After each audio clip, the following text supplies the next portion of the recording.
Kitab Sahih Imam Bukhari an Rifa'at saking sahabat Rifa'at Ibnu Rafi' Arzki radhiyallahu anhu.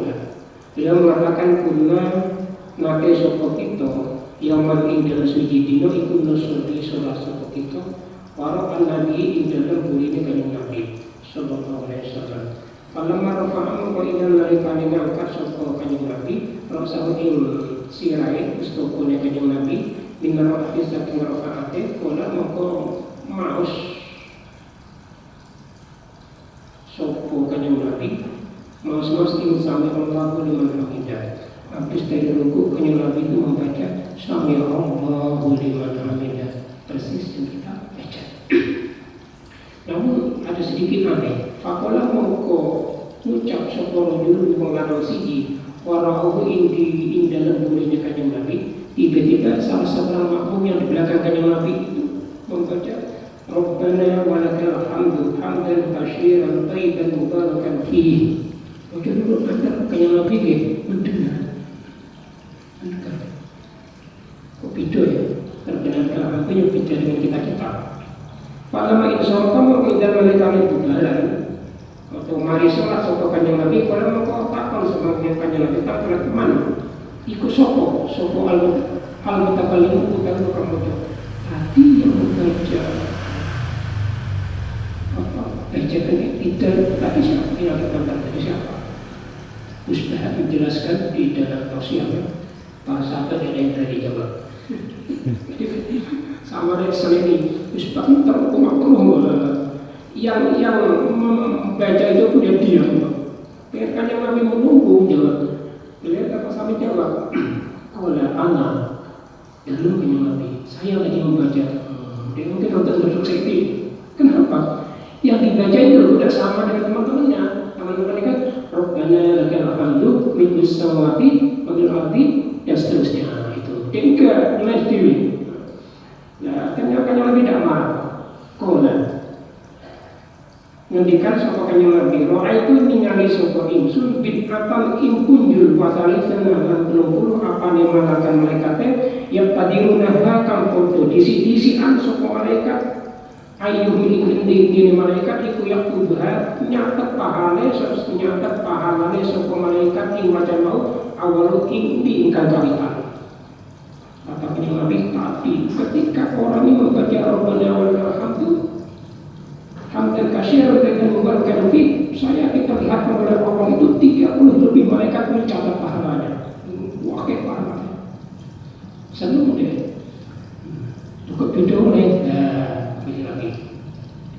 Dan jangan mencari sunnah dalam sholat itu seperti yang saya sampaikan tadi memang tidak beda, etika yang beda, etika yang beda. Bacaan apa namanya, layak yang beda. Beda memang kena hadisnya banyak. Perbedaan semacam ini sebagai ilmu bagi kita.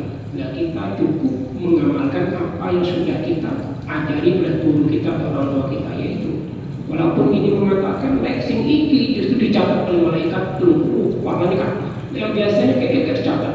Paling dinyatakan ungkap dan akhir itu kalau kita nanti itu ya tidak. Kanjeng Nabi itu sebenarnya ingin mengatakan bahwa sholat itu jangan lupa membaca doa tidak. Kok sing nyatat lebih dari 30 malaikat. Pahalanya itu saking banyaknya tidak cukup rokib dan atid, 30 lebih malaikat nyatat. Tidak yang mana? Semua baca tidak. Yang penting yang diajarkan oleh Rasulullah melalui hadis-hadisnya. Hadis sahih. Saya mau kitab ini Al-Askari Manawi. Semua hadisnya sahih. Ya, hanya di rumah kitab fikih sedikit banyak. Saya itu mungkin ada lebih dari 20 ya kitab fikih. Jadi tidak hanya bahasa, hanya satu kitab di rumah saya banyak. Saya pondok kan lebih dari 20 tahun dengan 4 pondok. Setiap pondok bisa memiliki sampai 10 kitab. Ya. Jadi sebetulnya kita ngaji tidak boleh menyampaikan yang banyak pendapat ya. Makmum yang bingung gimana? Sing benar sing cukup satu saja. Cuma berhubung sini kan zaman macam ya. Tapi yang hadir di sini jelas ya mayoritas adalah sama dengan saya. Walaupun ke semua mazhab itu sama mazhab apa saja itu sama, karena mereka itu pasti punya dasar hadis yang sahih. Ini tentu adalah semacam informasi baru bagi kita bahwa dalam sholat itu jangan meninggalkan bagian-bagian sunnah yang sederhana, semacam apa kemarin doa iftitah. Doa iftitah itu kan membuka pintu langit. Semua doa iftitah itu dapat membuka pintu langit. Tidak hanya seperti yang saya ceritakan kemarin itu, semua doa iftitah itu tujuannya adalah iftitah, artinya membuka pintu langit. Yang mana tempat semua. Oleh karena itu kalau kita itu ingin mempelajari bacaan-bacaan sholat itu, belilah buku di toko itu ada. Cuma banyak macamnya. Kalau kita yang misalnya bermasyarakat Syafi'i seperti ini, kita beli yang bermasyarakat Syafi'i, karena baru-baru ini kan banyak muncul paham-paham lain yang tidak sama. Nanti kita bingung, anak-anak kita bingung, bagi sebenarnya sini tahu jangan buku kalau di sekolah pun di sanawiyah malah itu kayak meneki bacaan untuk aku nggak paham itu buku ada ciri-ciri buku yang lumrahnya orang di Indonesia yang bermasyarakat Syafi'i itu lumrahnya ada dua. Satu, menjelaskan yang sholat pasti menyebutkan usuli. Itu cirinya. Saya kan meneliti buku anak saya yang berbeda itu. Oleh cara tata caranya sholat yang benar asli, cuma kan tidak umumnya bapak orang pesantren kok dia cara sholat kok beda ya kan, sama yang bingung nanti ya. Saya pelajari di dalam buku panduan sekolahnya atau di buku-buku beli di toko itu dia menjelaskan tata cara sholat kan diawali dengan niat. Nah niat itu biasanya usuli pada maghribi, usuli pada subuh. Dan menyebutkan usulinya berarti mazhab kita, mesti mazhab kita itu. Gampang yang ini beli buku panduan ibadah di toko-toko itu, belilah yang akan menjelaskan bab yang sholat, menganjurkan kita membaca usuli, menganjurkan ya, dan mengharuskan. Kan usuli kan tidak harus. Kalau saya kadang-kadang mojo, kadang-kadang orang, susu nggak mojo, kalau ya, susu harus membaca. Jika susu nggak apa-apa, itu mau dijelaskan waktunya habis saja. Kita susu. Waktu mepet atau apa, justru harus membaca biar tenang dulu, tidak makan nanti langsung bahkan kakinya seubah dulu ya, dan masalah dan sempurna itu. Ada lagi yang kedua cirinya, setiap sholawat itu menggunakan sayyidina. Cirinya itu, contohnya sama menjelaskan ayat awal pasti Allahumma sholli ala sayyidina Muhammad. Oh itu buku panduannya mazhab Syafi'i. Tidak, Allahumma sholli ala Muhammad, itu bukan. Itu ciri. Silakan buku-buku di toko banyak terjemahan atau yang bukan. Tidak harus yang mata-mata ini, jangan malah nanti bingung oleh mocok.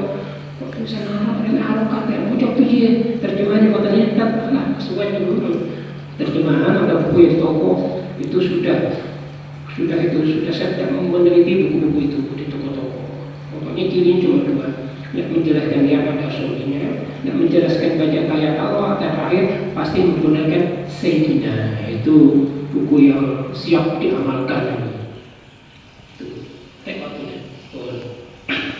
Jadi paling tidak kita juga sudah mulai dapat memahami bahwa ada beberapa perbedaan dalam tata cara ibadah, termasuk sholat dalam teman-teman kita, saudara-saudara kita yang lain.